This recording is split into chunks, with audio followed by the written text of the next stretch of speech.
अब सड़क पर कचरा फेंका तो लगेगा जुर्माना, उसी पैसे से मिलेगा डस्टबिन। नगर पालिका की नई पहल। जानकारी के मुताबिक हम आपको बता दें कि टीकमगढ़ नगर पालिका ने शहर को स्वच्छ बनाने के लिए दुकानदारों और हाथ ठेला संचालकों को प्रतिष्ठानों के बाहर डस्टबिन रखने के निर्देश दिए हैं। सोमवार को सीएमओ अमपाल सिंह भदौरिया और नपा प्रशासक अंजलि शर्मा ने सिविल लाइन रोड से अस्पताल चौराहे तक निरीक्षण कर 3 दिन की मोहलत दी। इसके बाद नियमों का पालन नहीं करने वालों पर जुर्माना लगाया जाएगा। खास बात यह है कि पहली बार लगाए गए जुर्माने की राशि से संबंधित दुकानदार को डस्टबिन उपलब्ध कराया जाएगा।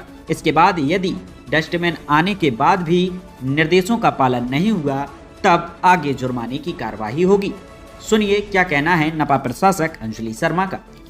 के तहत SWM 2026 के रूल्स और गाइडलाइन जारी हुई हैं माननीय न्यायालय के द्वारा। उसी के अनुक्रम में माननीय कलेक्टर महोदय द्वारा दिए गए निर्देशों के अनुसार जितने भी हमारे दुकानें हैं और जो हमारे चौपाटियों पर लगे हुए ठेले हैं उनके दुकानदारों से संपर्क किया गया। उन्हें ये समझाइश दी गई कि अब सभी को अपनी अपनी दुकानों में अपने अपने ठेलों में डस्टबिन रखना अनिवार्य होगा। उस डस्टबिन का कचरा दिन में 2 बार आने वाली कचरा गाड़ियों में ही डालना अनिवार्य होगा। इस प्रकार जो अपने हमारी कचरा गाड़ियाँ आएंगी उनमें किसी भी प्रकार का शुल्क देय नहीं होगा। हर एक जो दुकानदार है उसकी जिम्मेदारी है वो व्यक्तिगत तौर पर अपने डस्टबिन खरीदे और उस कचरा गाड़ी में ही कचरा प्रोवाइड कराया जाए, डाला जाए।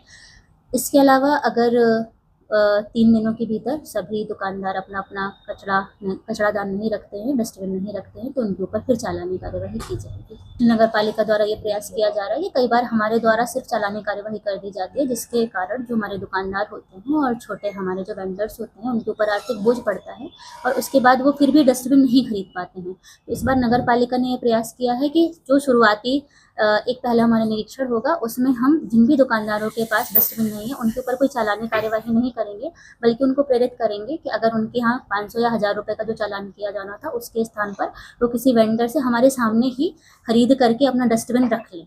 एक जैसे डस्टबिन रखने की कोशिश करें, कम से कम 60 लीटर और 100 लीटर अकॉर्डिंग टू उनका जितना भी कचरा जनरेट होता है वो डस्टबिन रखें। और इस बार हम चालानी कार्यवाही ना करके लोगों को इस प्रकार प्रेरित करना चाहते हैं कि वो अपने यहाँ कचरा रखें, कचरादान रखें। अगर अगली बार से ये कचरादान नहीं मिलेगा तो फिर हमें चालानी कार्यवाही करना हमारी मजबूरी हो जाएगी। तो सभी नगरवासियों से अपील है, जो भी हमारे दुकानदार हैं वो अपनी अपनी दुकानों में एक एक डस्टबिन रखें और उसके बाद जो कचरा गाड़ी आती है उसी में हमारा कचरा डालें।